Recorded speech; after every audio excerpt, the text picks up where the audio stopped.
예배 오신 여러분 주님의 이름으로 환영하고요. 또 방송을 통해서 예배하는 믿음의 가족들 위해 하나님의 큰 은혜가 임하기를 간절히 바랍니다. 우리 찬송가 165장 찬송으로 우리 하나님 앞에 예배로 나아가십니다.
고백하십니다.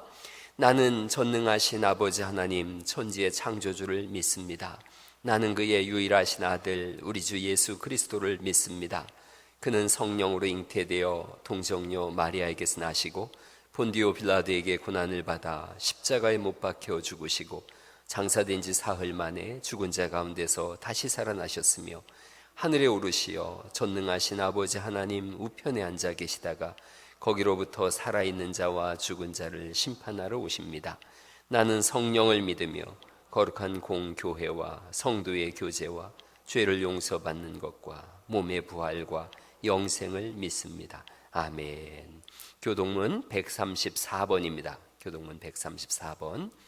부활절에 관한 교동문을 함께 교독하십니다.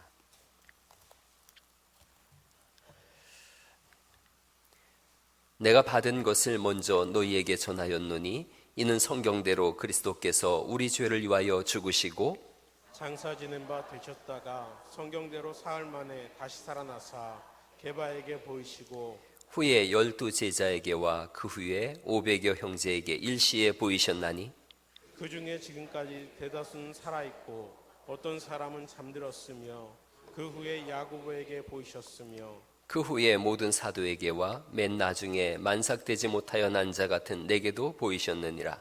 그리스도께서 만일 다시 살아나지 못하셨으면 우리가 전파하는 것도 헛것이요 또 너희 믿음도 헛것이며 만일 그리스도 안에서 우리가 바라는 것이 다만 이 세상의 삶뿐이면 모든 사람 가운데 우리가 더욱 불쌍한 자이리라.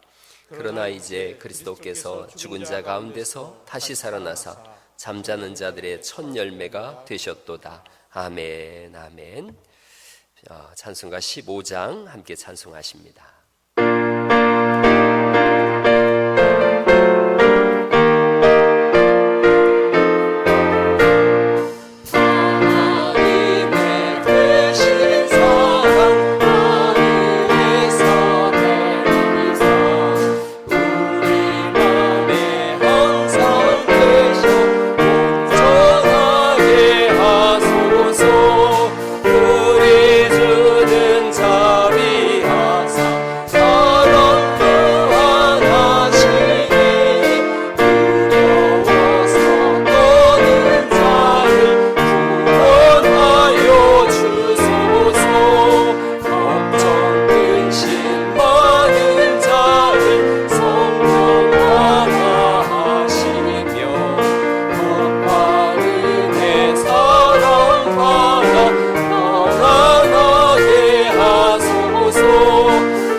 시간 함께 참회의 기도로 나아가십니다. 한 주간의 삶을 돌아보며 하나님 앞에 잘못 살아온 시간들이 있었다면 이 시간에 회개하고 주어진 한 주간은 믿음으로 살아가겠습니다 라고 결심하고 결단하는 그런 기도를 함께 하나님 앞에 드립니다. 기도하십니다.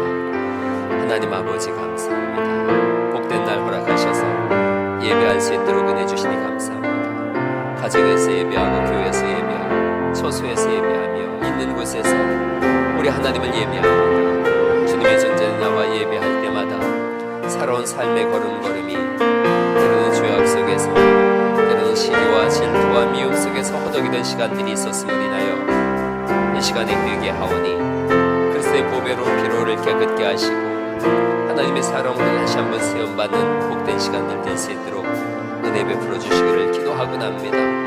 하나님 아버지, 이 지구촌을 힘을고 있는 코로나19도 근원을 살펴보면 범죄한 우리의 모습으로 인한 것임을 고백하오니 우리를 용서하시옵시고 이 땅을 치료하여 주시옵시며 모든 코로나19가 다 소멸되어지게 하시고 치료하시고 새롭게 하시는 하나님의 은혜만이 우리를 덮게 하여 주옵소서. 주어진 한 주간은 이제 믿음으로 살아가게 하시고 주님 부활하여 싸우니 우리의 신앙도 부활하게 하시며 우리의 삶도 부활하게 하셔서 하나님께 영광 돌리는 거룩한 시간들을 살아갈 수 있도록 은혜의 은혜를 덧입혀 주옵소서. 믿음의 가족들을 복되게 하심을 믿사오며 영혼의 목자 되시는 예수님 이름으로 기도하옵나이다. 아멘.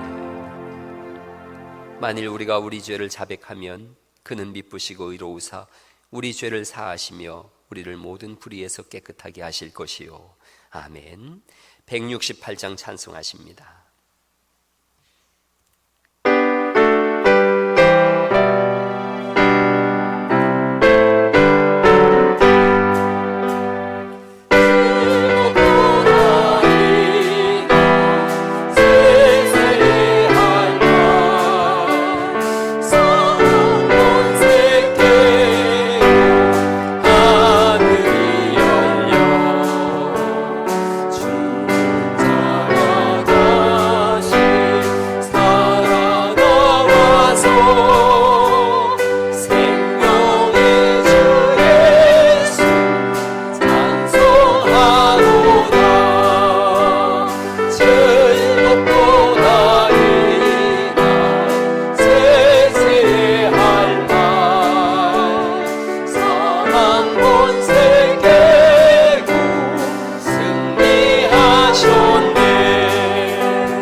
그가 찔림은 우리의 허물 때문이요 그가 상함은 우리의 죄악 때문이라. 그가 징계를 받음으로 우리는 평화를 누리고 그가 채찍에 맞음으로 우리는 나음을 받았도다. 아멘. 구원의 하나님, 예수님은 우리의 죄와 허물로 인해 십자가에 달려 죽으셨습니다. 그러나 죽음에 머물러 있지 않고 사흘 만에 죽음을 이기시고 부활하셨습니다. 부활하심으로 우리에게 영원한 생명을 주셨습니다. 우리가 이 땅에서 유일한 삶에 갇힌 존재가 아니라 영혼을 잇대어 살아가는 존재임을 알게 하셨습니다. 우리의 시선과 마음이 이 땅에 머무르지 않고 영원한 하나님 나라를 바라보며 질병과 죽음으로 가로막을 수 없는 주님의 백성으로 살아갈 수 있도록 인도해 주시옵소서. 예수님께서 부활 후 두려워하고 초조한 제자들을 찾아오셔서 평안을 말씀하신 것처럼 이 나라와 세계 곳곳에 질병으로 인해 고통당하고 불안해하는 이들이 예수님의 부활 예수님을 믿고 바라봄으로 평안케 하시고 요동치 않고 잠잠히 하나님의 말씀 가운데 살아갈 수 있도록 인도해 주시옵소서. 교회가 예배로 함께 모이지 못하고 있습니다.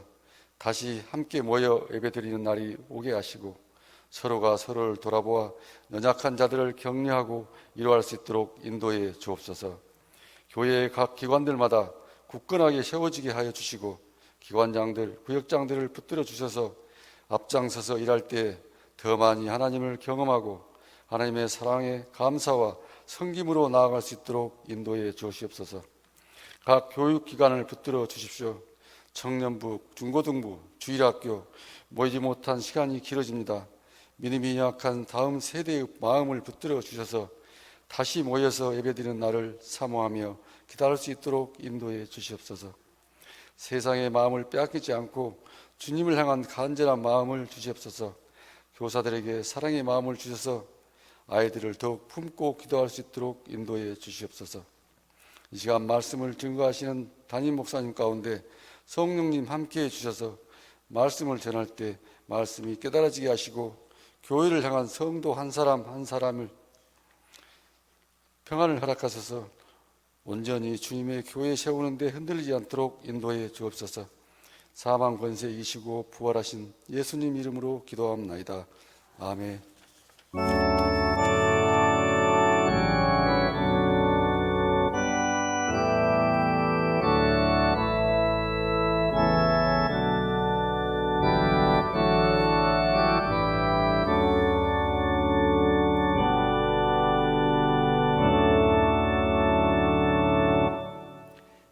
하나님 말씀 누가복음 24장에서 함께 보십니다. 누가복음 24장 1절로 12절 말씀입니다.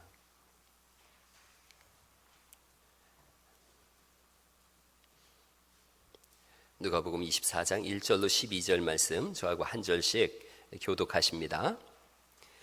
계명을 따라 안식일에 쉬더라. 안식 후 첫날 새벽에 이 여자들이 그 준비한 향품을 가지고 무덤에 가서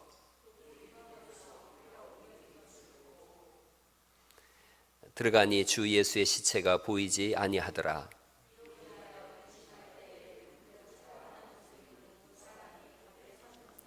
여자들이 두려워 얼굴을 땅에 대니 두 사람이 이르되 어찌하여 살아있는 자를 죽은 자 가운데서 찾느냐.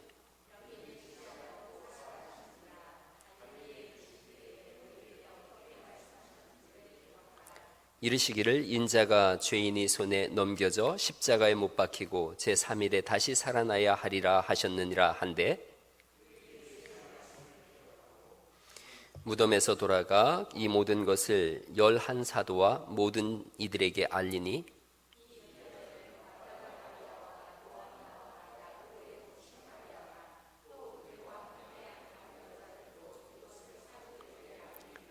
사도들은 그들의 말이 허탄한 듯이 들려 믿지 아니하나 베드로는 일어나 무덤에 달려가서 구부려 들여다보니 세마포만 보이는지라 그 된 일을 놀랍게 여기며 집으로 돌아가니라. 아멘. 아멘. 부활절 예배에 이렇게 방송으로 예배를 드리게 돼서 아픈 마음도 있지만 그럼에도 불구하고 가정마다 또한 예배의 처소가 되어지는 것으로 인하여 하나님께 감사를 드립니다. 오늘 우리 당회원 가족들과 또 함께 참석해 주신 여러분들에게 하나님의 놀라운 은혜가 있기를 간절히 바랍니다. 사람은 자기 한계를 넘어서는 일을 보면 잘 믿으려고 하지 않습니다. 그 중에 하나가 죽은 자가 살아나는 일입니다. 근데 오늘 성경은 우리에게 말씀하고 있고 우리의 믿음도 간증하고 있는데 예수님은 부활하신 줄 믿습니다. 예수님 부활하셨습니다. 이 부활에 대해서 믿으려고 하지 않는 사람들이 많습니다. 왜냐하면 자기가 아는 한도 내에서 죽음을 이기고 살아난 사람이 없기 때문에 그렇습니다. 아테네에 가면 파르테논 신전이 있습니다. 지금 저기에 보이는 저 사진이 아테네예요. 그리고 그 다음 사진이 파르테논 신전입니다. 그리고 여기서 한 200m쯤 떨어진 곳에 아레오바고라고 하는 도시, 이 신전이 있었어요. 저 아레오바고입니다. 저기서 사도 바울이 이 당시 아테네 사람들한테, 철학을 한 사람들한테 그리스도의 부활을 증거했어요. 그랬더니 이걸 듣고서 사람들이 조롱했다 그래요. 조롱했다. 그들은 그리스 로마 신화를 믿는 사람들임에도 불구하고 그리스도 예수님의 죽음의 부활하심을 조롱했다는 거죠. 신화 속에 있음에도 불구하고 믿으려고 하지 않습니다. 여러분, 그러나 그들이 믿든 믿지 않든, 세상이 거절하든 인정하든 예수님은 부활하셨습니다.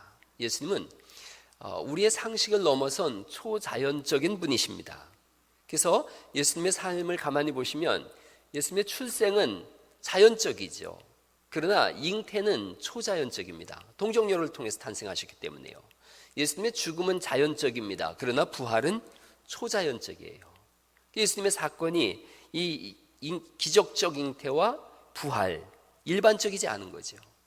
사실은 예수님은 천지를 지으신 하나님이시고 생명을 만들어내신 생명의 주인인 줄 믿습니다. 그래서 예수님께서 죽음을 이기고 부활하시는 것은 신앙의 측면에서 보면 당연한 일인 거죠. 예수님은 틈틈이 기회가 있을 때마다 내가 고난을 당할 거다, 그리고 죽고 부활할 거다, 이걸 말씀하셨어요. 그리고 이거에 대한 기록을 오늘 우리가 읽은 말씀은 누가복음이에요. 누가는 역사가예요. 그리고 의사예요.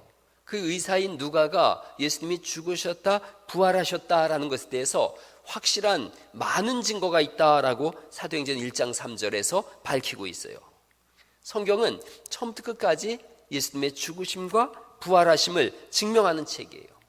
성경에 핵심 줄거리들이 있습니다. 성경의 핵심 줄거리가 하나님께 범죄한 인간이 나와요. 하나님께 범죄한 인간, 그 인간을 구원하시기 위해서 오시는 하나님의 아들 예수 그리스도, 그리고 우리의 죄를 대신해서 죽으심, 그리고 3일 만에 다시 살아나시고 승천하시고 다시 오시고 믿는 자를 구원하신다. 이게 성경이 가지고 있는 전체의 핵심 줄거리예요. 성경은 창세기부터 요한계시록까지 이것을 강조하고 강화시키고 증명하고 우리에게 주장하려고 기록된 거죠. 로마서 4장 25절 말씀에는 짧게 이렇게 써 있습니다. 예수는 우리가 범죄한 것 때문에 내줌이 되고 또한 우리를 의롭다 하시기 위하여 살아나셨느니라. 할렐루야. 주님이 부활하셨다, 이걸 말씀하는 거죠. 하나님을 배신하고 떠나간 우리 인간이에요. 생명의 주인을 떠난 거죠. 그게 죄예요. 하나님을 떠난 것을 죄라 그러고 생명의 주인을 떠났으니까 당연히 죽음이 찾아오는 건 당연한 거죠. 그래서 죄의 값은 뭐라고 말씀하는 거예요? 사망이다. 이 사망이다. 이 사망에서, 이 죄에서 벗어나기 위해서 구약에서는 짐승으로 제사를 드렸어요. 근데 성경이 우리에게 말씀하는 거예요.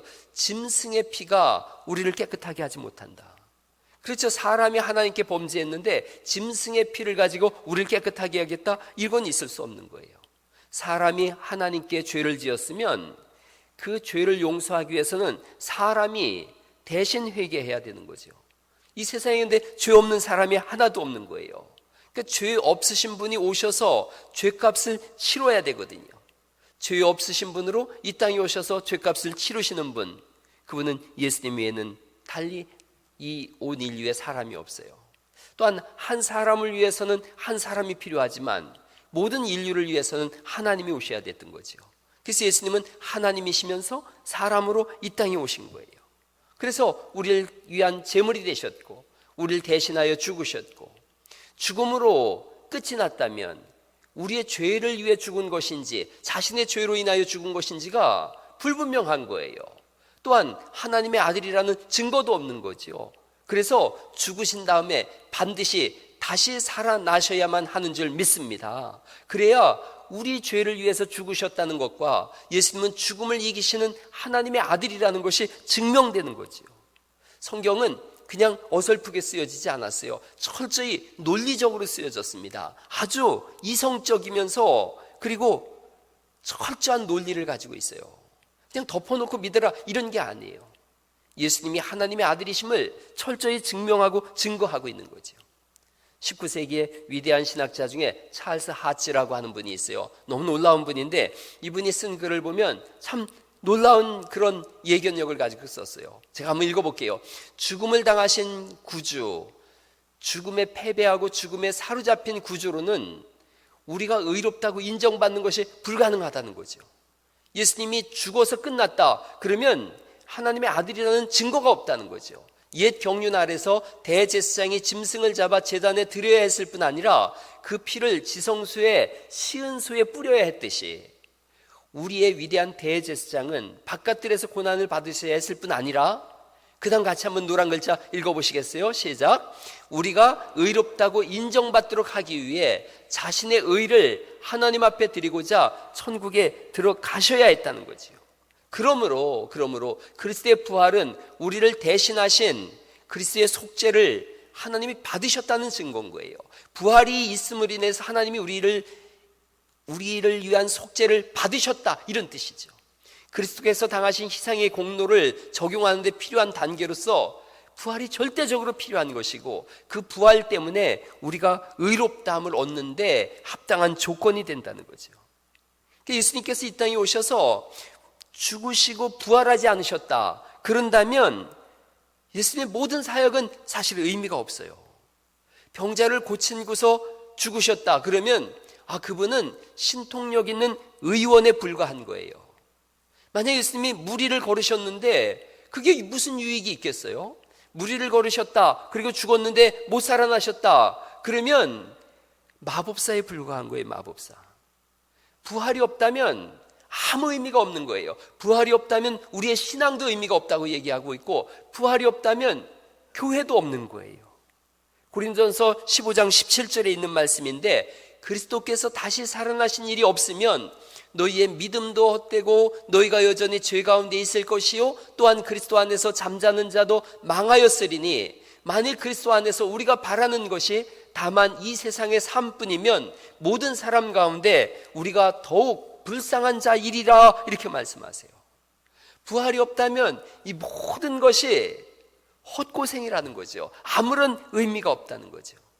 그러나 예수님은 부활하셨어요. 하나님의 아들이심이 입증되셨어요. 죽음을 이기셨어요. 영생이 있음을 증명하신 줄 믿습니다. 그래서 20절에는 이렇게 말씀이 이어지는 거죠. 그러나 이제 그리스도께서 죽은 자 가운데서 다시 살아나사 잠자는 자들의 첫 열매가 되셨도다. 잠자는 자들은 죽은 자예요. 죽은 자 중에서 처음으로 부활해서 일어나셨다는 거죠. 사망의 한 사람으로 말미암아 죽은 자의 부활도 사망의 한 사람으로 말미암았으니 즉 아담 때문에 우리가 죽음이 왔는데 죽은 자의 부활도 한 사람 그리스도로 말미암는다는 거죠. 22절 말씀을 같이 한번 읽어보십니다. 시작. 아담 안에서 모든 사람이 죽은 것 같이 그리스도 안에서 모든 사람이 삶을 얻으리라 이렇게 말씀하세요. 무덤이 죽음이 예수님을 가둬두지 못한 거예요. 사도행전 2장 23절 말씀인데 그가 하나님께서 정하신 뜻과 미리 아신 대로 내준 바 되었거늘 너희가 법 없는 자들의 손을 빌려 못 박아 죽였으나 거기서 끝나지 않고 24절 또 읽어보십니다. 시작. 하나님께서 그를 사망의 고통에서 풀어 살리셨으니 이는 그가 사망에 매여 있을 수 없었음이라 이렇게 말씀하세요. 예수님께서 왜 사망을 이기고 부활하셨는가? 왜 죽음은 예수님을 붙잡지 못했는가? 탁월한 복음 설교가 중에 존 메가더라고 하는 목사님 계세요. 이분의 책을 읽으려면 이분의 책을 읽으면 좋아요. 이분이 세 가지로 얘기했어요. 왜 예수님이 부활하셔야 되는가? 첫째, 예수님은 부활이요 생명이기 때문이다 이렇게 말씀하세요. 전능하신 하나님이신걸요 생명의 주인이시니 죽음이 붙잡을 수 없다는 거죠. 또 하나는 예수님의 약속이에요. 내가 죽은 지 3일 만에 다시 살아날 거다 약속하셨고 그 약속을 지키는 거죠. 또한 세 번째는 하나님의 목적이 있어요. 우리를 영원한 천국으로 인도하셔서 거기서 영생을 누리며 함께 살고자 하는 하나님의 약속이 있어요. 그래서 죽음을 예수님은 통과하셔야 됐고 죽음의 길에서 부활을 가는 처음의 길을 예수님이 먼저 내신 줄 믿습니다. 우리가 그 길을 따라서 하나님께로 가는 거죠. 세상은 그런데도 불구하고 여전히 지속적으로 예수님의 부활을 의심해요. 거절하고 궤변을 내려놓기도 합니다. 예수님을 안 믿으려고 하는 사람들은 어떻게든 예수님의 부활을 인정하지 않고 안 믿으려고 그러죠. 역사가 반박하고 있고 성경이 증거하고 있는 걸요. 부활에 대해서는 합리적인 증거가 너무나 많습니다. 부활에 대한 증거를 몇 가지 말씀드려 보려고 그래요. 첫째는 시체가 없어요. 시체가. 예수님 죽으신 이후에 3일 뒤에 갔더니 시체가 없어졌어요. 예수님의 무덤이 저렇게 생겼어요. 굴을 만들고 거기를 돌로 다 막았는데 여인들이 아침에 가서 보니까 예수님의 무덤에 시체가 없는 거죠. 24장 1절 말씀부터가 그렇게 기록되어지죠. 안식일에 쉬더라. 안식 후 첫날 새벽에 이 여자들이 그 준비한 향품을 가지고 무덤에 가서 돌이 무덤에서 굴려 옮겨진 것을 보고 들어가니 주 예수의 시체가 보이지 아니하더라. 이렇게 되어 있어요. 예수님의 시체가 없었어요. 여자들은 크게 놀랐지요. 그리고 제자들에게 가서 예수님이 부활하셨다 이걸 전하죠. 이 말을 듣고 제자들도 와서 예수님의 시체를 확인했는데 시체가 없는 거예요. 예수님의 부활의 증거예요. 시체가 없어진 것에 대해서 안 믿으려는 사람들은 또 나름대로 논리를 피죠. 그 첫 번째 논리가 엉뚱한 무덤을 찾아갔다. 엉뚱한 무덤을 찾아갔다. 이 여자들이 너무 슬픔에 겨워가지고 그래서 제정신이 아니었다. 그리고 그날은 새벽이 어두웠기 때문에 다른 무덤을 찾아간 거다. 그러나 누가는 우리에게 말씀하고 있어요. 새벽에, 마가는 우리에게 해 돋을 때다 이렇게 써 있어요. 이 여자분들은 예수님이 무덤에 안장되는 것을 계속해서 지켜봤어요. 그리고 그 예수님에게 향품을 갖다가 부으려고 준비까지 한 걸요. 여러분, 이 여자분들은 바보가 아니에요. 10절 말씀에 이 여자들은 막달라 마리아와 요한나와 야고보의 모친 마리아라, 또 그들과 함께한 다른 여자들도 이것을 사도들에게 알리니라 이렇게 말씀하세요. 치밀하게 준비해 갔어요. 베드로가 12절 말씀에 베드로가 가서 봤더니 여전히 세마포만 입고 예수님은 보이지 않았어요. 기절설도 있어요. 기절설. 예수님이 너무 고문을 많이 당해서 기절했다가 날이 서늘해져서 깨어났다 이런 거예요. 여러분, 그러나 요한복음 19장에 보면 예수님은 창으로다가 심장을 관통당하는 그런 죽임을 당하셨어요. 그래서 심장에서부터 피가 흘러나오고 물과 피가 다 쏟아졌다 이렇게 말씀하고 있는 거예요. 엄청난 고문을 당하고 창에 찔림을 당하고 굴 속에서 36시간을 지내셨어요. 그런 예수님이 굴의 문을 밀고 로마 군병의 눈을 피해서 나왔다. 이게 더 믿기 어려운 거죠. 누가의 직업은 의사라고 말씀드렸어요. 여러분, 누가복음 23장 46절 말씀 보면 누가가 이렇게 기록하고 있어요. 의사가 예수께서 큰 소리로 불러 이르시되 아버지, 내 영혼을 아버지 손에 부탁하나이다 하고 이 말씀을 하신 후 숨지시니라 이렇게 말씀하고 있고, 23장 52절 말씀 보면 그가 빌라도에게 가서 예수의 시체를 달라 하여 이렇게 예수님의 시체라고 말씀하고 있어요. 도둑설도 있어요. 도둑설. 도둑이 시체를 훔쳐갔다. 이거에 대해서는 대꾸할 이유가 없어요. 뭐 하려고 도둑이 시체를 훔쳐갔겠어요? 대꾸할 가치가 없어요. 제자들이 훔쳐갔다. 이게 제일 그 사람들이 주장하는 유력한 거예요. 그러나 성경 마태복음은 처음부터 유대인들이 퍼뜨린 소문이다라고 성경은 우리에게 오히려 주장하고 반박하고 있어요. 마태복음 27장 63절 말씀부터 보면 이런 말씀이 있어요. 그들이 이야기하는 거예요. 주여, 저 속이던 자가 살아있을 때에 말하되 내가 사흘 후에 다시 살아나리라 한 것을 우리가 기억합니다. 그러니 무덤을 사흘 동안 굳게 지키세요. 제자들이 와서 훔쳐갈 겁니다. 그래서 경비병을 더 많이 둔 거예요. 그리고 무덤을 굳게 지켰죠.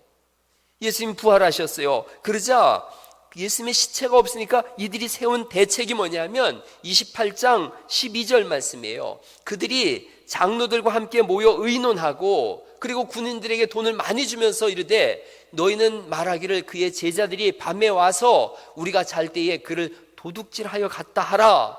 그래야 밀란이 일어나지 않겠냐. 군인들이 이 돈을 받고 가르친 대로 하였으니 이 말이 오늘날까지 유대인 가운데 두루 퍼지니라.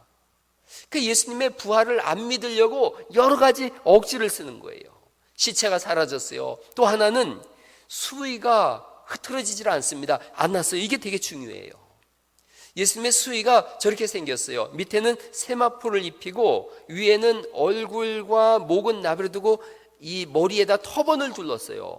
그런데 성경을 가만히 원어를 연구해 보면 수의와 터번이 그 모양 그대로를 유지하고 있는 거예요.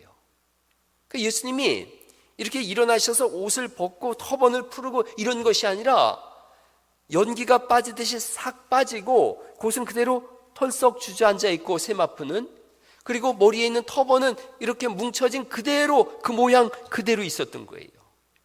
그게 부활의 현장이에요.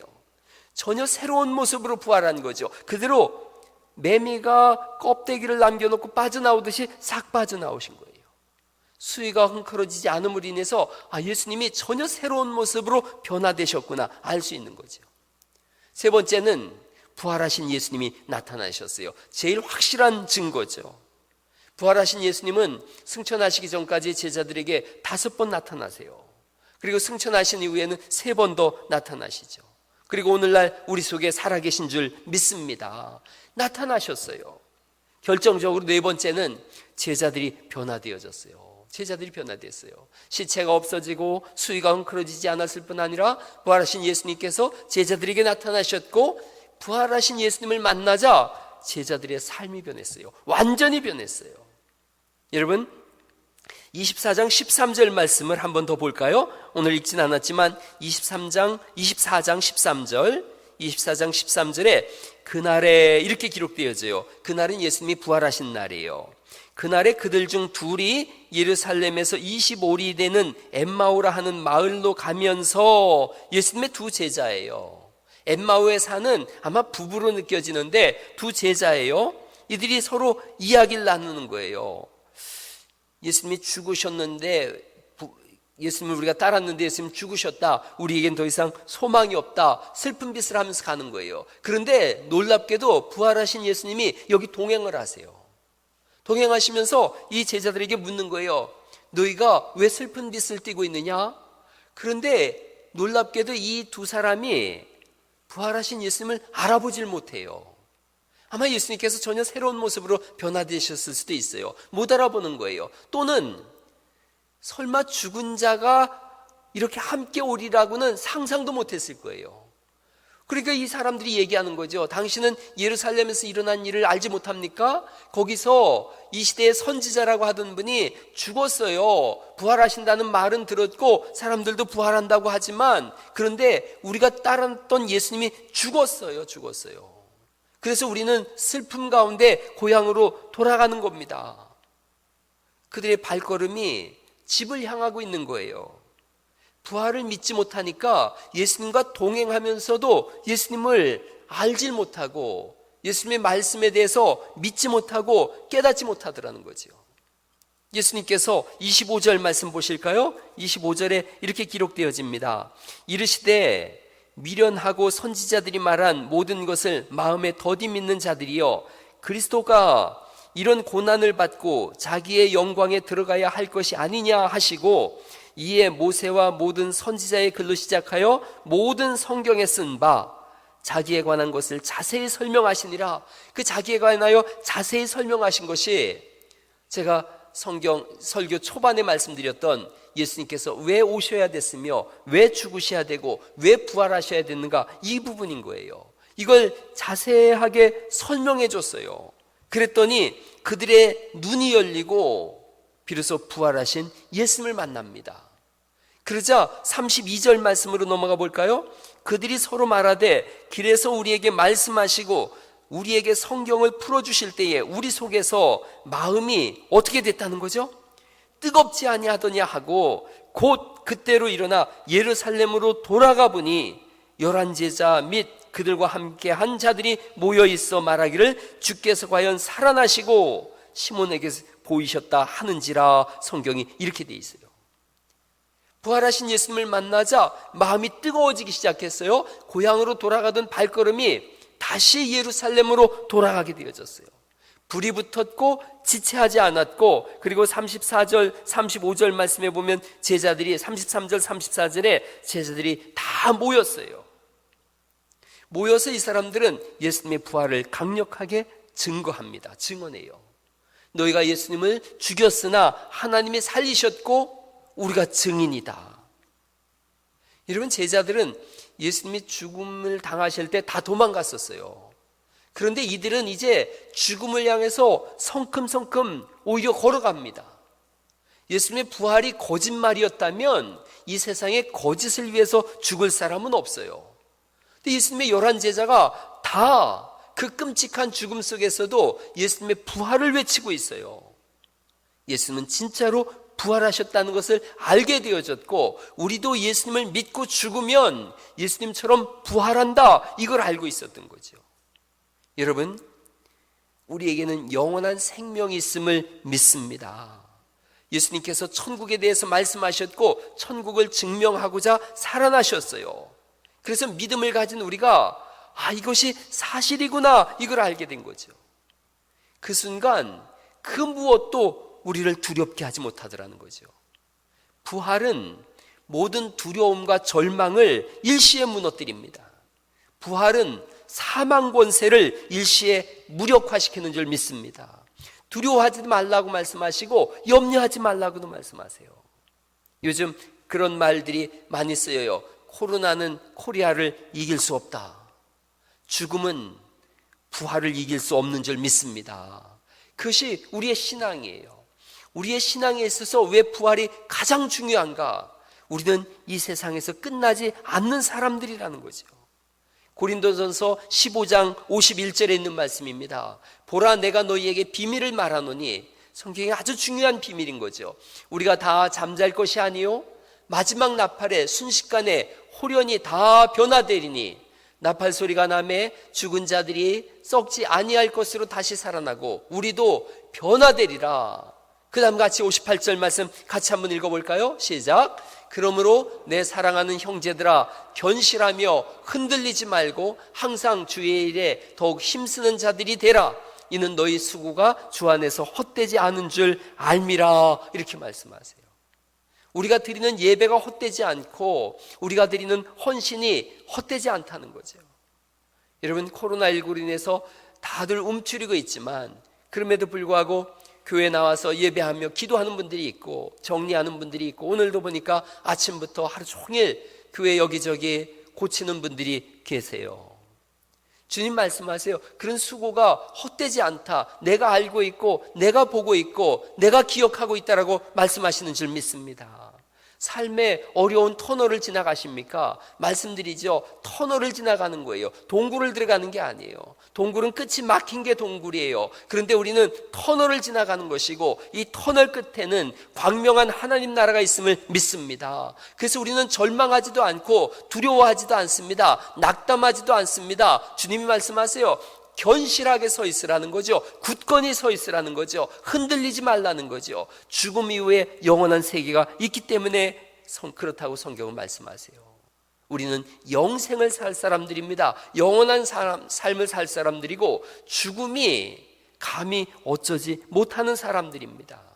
천국에서 영생할 사람들이고 이 땅에서 죽음을 향해서 오히려 호령하며 나아가는 믿음의 백성들이 우린 줄 믿습니다. 그래서 우리는 어깨를 펴고 사는 거고 당장 죽을 일이 생겨도 그리스도 예수님의 이름을 부여잡고 다시 일어나는 사람들입니다.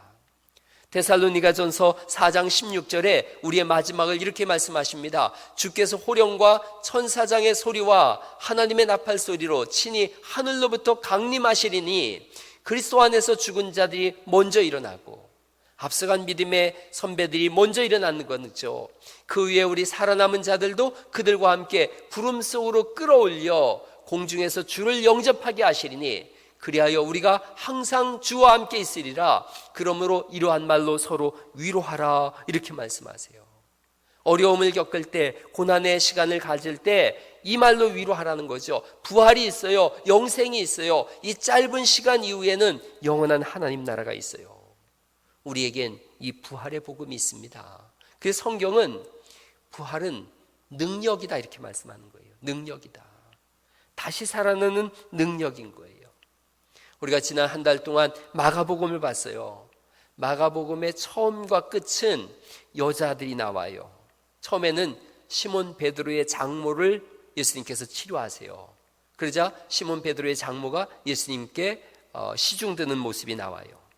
마지막에도 마찬가지예요. 제자들이 예수님을 다 버리고 도망갔어요. 끝까지 무덤을 지키는 분들은 여자들이었어요. 그 여자분들이 마지막으로 예를 갖추려고 무덤을 찾았죠. 그 무덤에서 예수님은 새로운 임무를 부여해 주세요. 갈릴리로 가라. 거기서 배우리라. 이렇게 말씀하고 있어요. 천사를 통해서. 갈릴리는 지역을 말씀하고 있는 게 아니에요. 처음으로 되돌아가라는 거죠. 예수님을 따랐던 곳으로 가라는 거죠.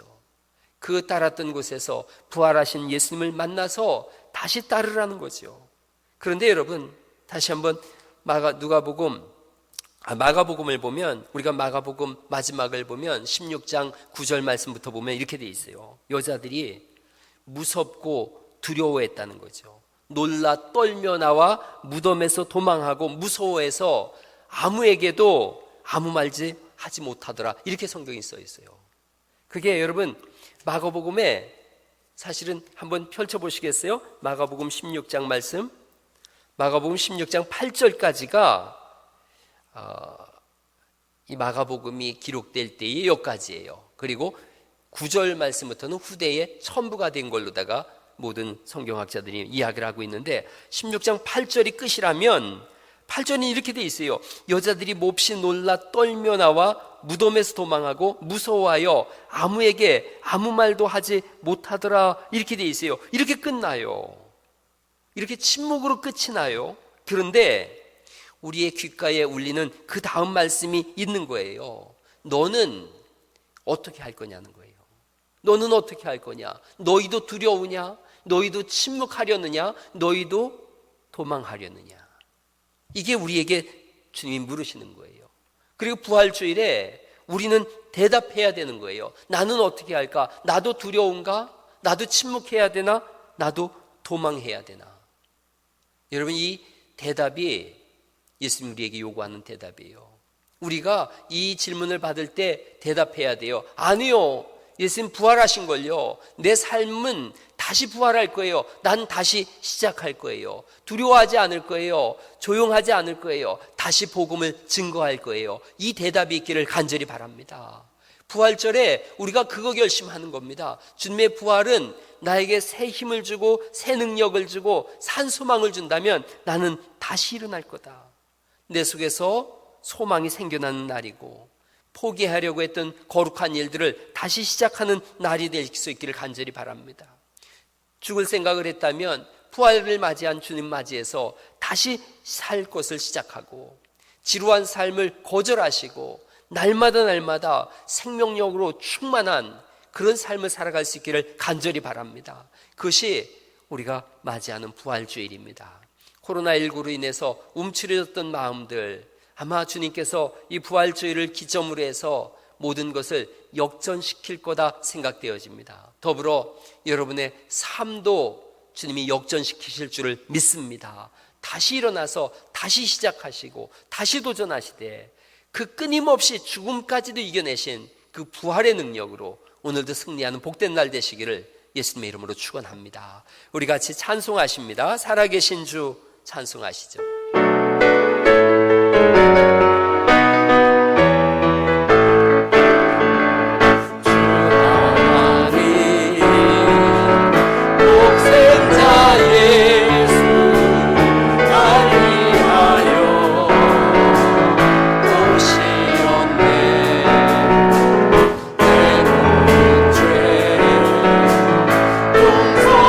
용서하시고 죽음에서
충만하네. 이 시간에 우리 같이 좀 기도하기로 합니다. 교회를 위해서 기도하시고 오늘 이후로 모든 것이 역전될 겁니다. 아픈 분들 하나님이 답입니다. 하나님이 치료하실 겁니다. 문이 닫혔다면 오늘 열어주실 겁니다. 절망했다면 하나님이 소망으로 나아가게 하실 겁니다. 하나님이 답입니다. 하나님이 역사하십니다. 오늘 하나님 역사하시고 주장하셔서 이 지구촌에 힘을고 있는 코로나19가 소멸되어지게 하시고 모든 닫혀졌던 문들이 열려지게 하시고 우리 가운데 하늘에 속한 신령한 복이 임하게 하여 주옵소서라고 우리 주여 한번 부르시고 기도하십니다. 주여,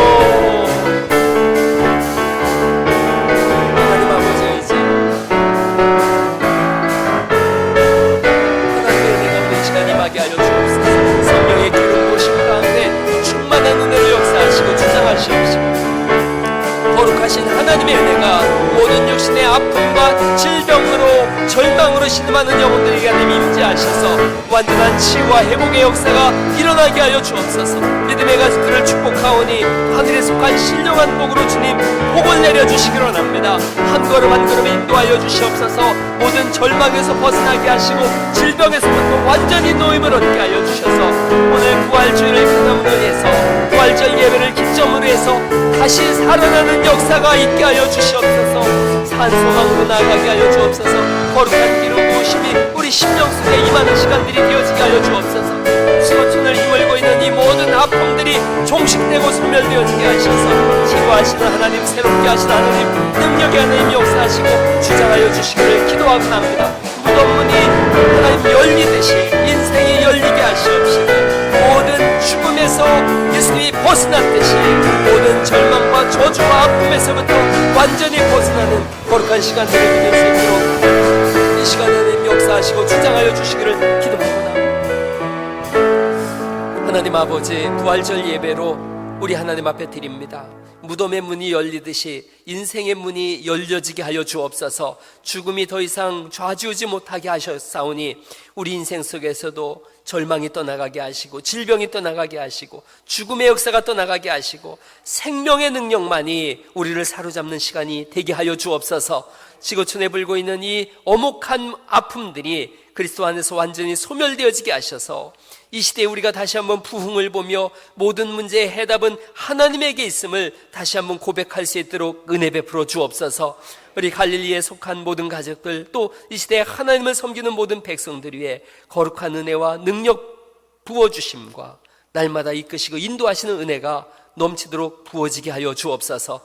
예배 때마다 우리를 새롭게 하시고 치료하심으로 인하여 감사를 드립니다. 특별히 우리 하나님 앞에 드린 귀한 예물들이 있습니다. 온라인을 통해서 수없이 많은 믿음의 가족들이 주님 앞에 헌금을 드리고 있고, 또 이렇게 주정 헌금, 부활절 감사 헌금과 기도의 제목을 담은 물질들을 드립니다. 헌신하는 손길들이 있습니다. 충성하는 그런 봉사하는 마음들이 있습니다. 이 모든 드려지는 물질과 충성과 헌신 이외에 하나님의 놀라운 은혜와 복이 넘치도록 부어지게 하시옵시고 이 물질들이 소용되는 곳에 하나님 나라가 펼쳐지게 하여 주시옵소서. 존귀하신 예수님 이름으로 기도하옵나이다. 아멘. 아멘. 오늘은 부활절 맞이해서 제가 코로나19로 인한 한국교회 영향도 조사 보고서라는 게 있어요. 그래서 잘 안 보이시죠? 제가 기차를 타고 오는데 한 분이 이걸 보내줘서 제가 이걸 PPT를 한번 만들어 봤습니다. 그래서 이렇게 방송으로 예배하는 것에 대해서 어떻게 생각하고 있는지 개신교인 1000명을 대상으로, 각 층에 있는 분들 1000명을 대상으로 앙케이트 조사를 했는데 이런 겁니다. 너무 조그만 잘 안 보이지만 이렇게 보시면 두 장이 넘어갔어요? 아니다, 맞다. 예.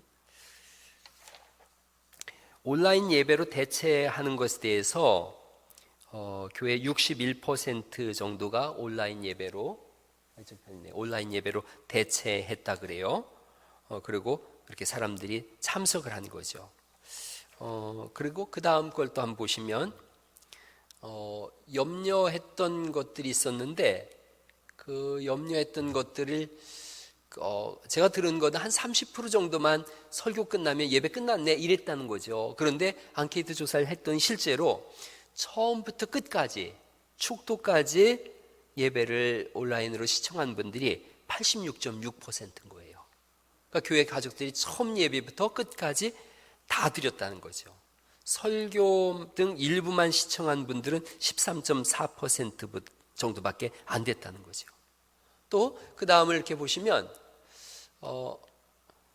교회 예배 때처럼 찬송 기도하면서 드린 분들이 68.2%예요. 그리고 가만히 그냥 시청하면서 드린 분들은 31%밖에 안 됐다는 거죠.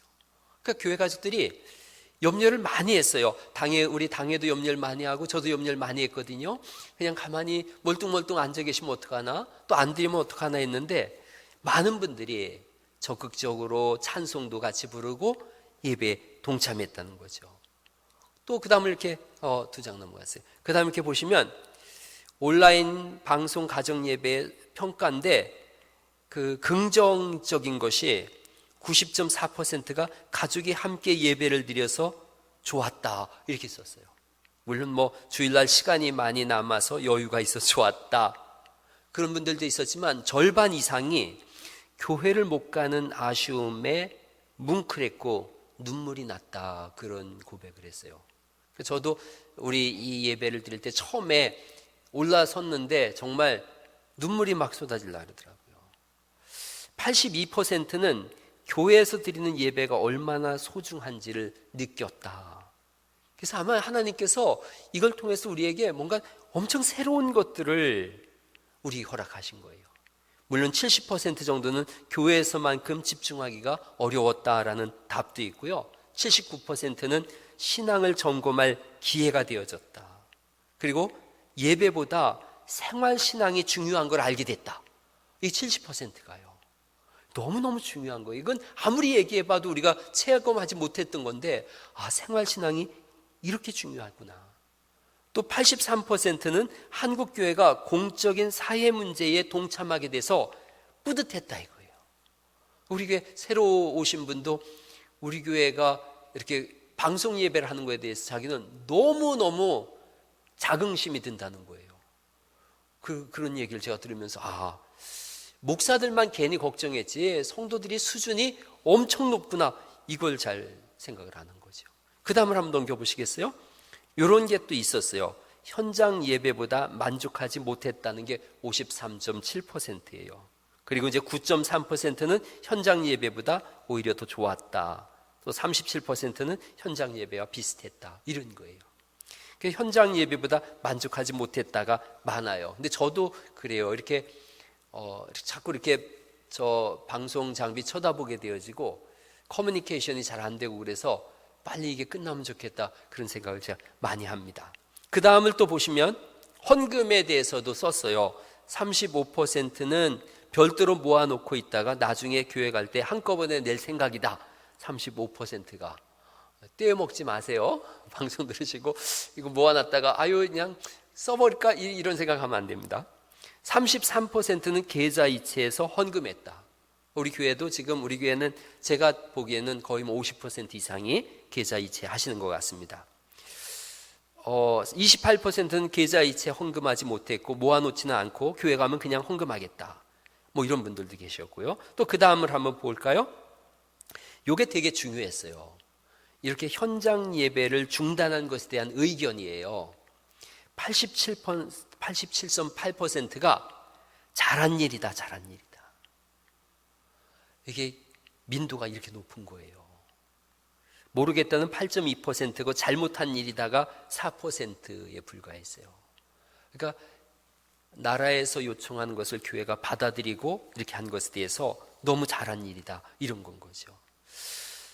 온라인 예배 등의 이유로 출석 교인 수가 줄어들 것 같다라는 것에 대해서는 거의 66%가 이번은 예외적인 경우이고 온라인 예배 때문에 출석 교인 수가 줄어들 것 같진 않다 그랬어요. 저도 그런 자신감이 있습니다. 이 방송을 들으시는 우리 가족들 절대 줄어들 것 같지 않습니다. 20% 정도는 온라인 예배 등의 이유로 출석 교인 수가 좀 줄어들 것 같다라는 염려를 한 분들도 있습니다. 그 다음 보시면은 코로나19 사태를 겪으면서 한국 교회가 관심을 가져야 될 주제가 뭔가라는 거예요. 이쪽에 맨 높은 데가 24.3%인데 교회 중심의 신앙생활에서 실생활에서 신앙 실천으로의 의식 전환. 그러니까 우리가 주일 예배만 드리면 이제 뭐 나는 예배 끝났어 이랬는데 생활 속에 예배가 이루어져야 되겠구나 하는 거예요. 또 하나는 22% 정도가 예배의 본질에 대한 정립, 예배가 뭔지에 대해서 고민하게 됐다는 거죠. 또 교회의 공적인 사회적 역할, 감염자, 의료진, 사회적 약자를 위한 지원, 이런 것들을 교회가 이제는 해야 된다는 거죠.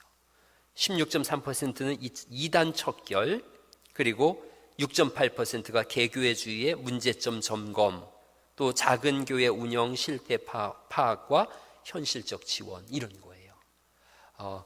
여러 교회들이 가난한 교회들 그 상가교회죠. 상가교회 지원하기도 하고 지방에서도 이번에 그 상가교회 지원하고 또 암 걸려서 고통당하고 있는 그 삼례의 우석대학교 우리 라면 음악회를 함께 이렇게 요청했던 그 박남일 목사님이 근육이 뼈로 바뀌는 그런 불치병을 알고 계세요. 최근에 드러났어요. 그래서 지방에서 후원하기로 하고 기도하기로 했어요. 총회도 오늘 전화를 받았는데 그런 상가교회 지원할 수 있도록 요청을 하는 것을 보면서 이제 좀 한국교회가 이런 일에 정신 차렸구나 이런 생각을 합니다. 여러 가지로 어려움 가운데서도 오히려 하나님 우리에게 또 다른 길을 보게 하신 줄 믿습니다.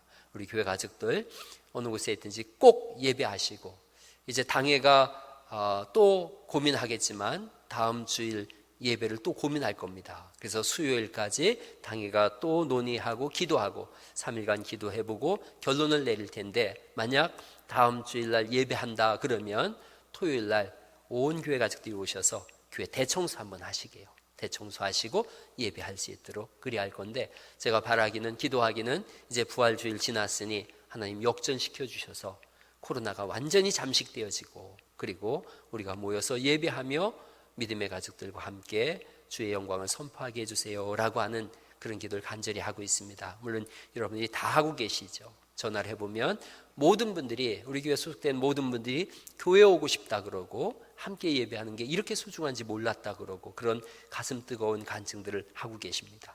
다음 주를 위해서 기도해 주시고, 우리 당에도 지치지 않고 계속해서 기도해서 수요일날 또 결정 내리면 목요일날 문자 드릴 수 있도록 그렇게 하겠습니다. 기도하시죠. 하나님 아버지 감사합니다. 예배했습니다. 가정에서 예배하고 처소에서 예배하고 또한 우리가 있는 곳에서 예배합니다. 또 이렇게 우리 당회원들과 교회 가족들이 모여서 소수지만 사회적 거리를 두고 예배합니다. 하나님께서 예배하는 곳마다 부활의 역사가 일어나게 하시고, 이런 전차를 통해서 우리가 예배의 소중함도 알게 하시고, 또한 성도 간의 만남이 얼마나 소중하며 우리 성도 간에 얼마나 사랑스러운 가족이었는지를 다시 한번 생각하고 섬기며 하나님 나라 이루어갈 수 있도록 은혜 베풀어 주시기를 간절히 기도하고 납니다. 이런 어려움을 인하여 한국교회의 상가교회나 미자립 교회들이 큰 고통을 당하고 있는데, 우리 하나님 아버지 부흥을 허락하여 주옵소서. 모든 교회들마다 차고 넘치는 부흥의 역사가 이 사건을 통해서 일어날 수 있도록 주님 도와 주옵소서. 이제는 우리 주 예수 그리스도의 은혜와 하나님 아버지의 극진하신 사랑하심과 성령님의 내주 감화 감동하시는 역사가 예배하는 모든 하나님의 권속들과 저들의 자녀들, 군에 가 있는 아들, 딸, 아들들, 해외와 객지에 나가 있는 모든 자녀들이 위해 영원히 함께 하시기를 축원하옵나이다. 아멘.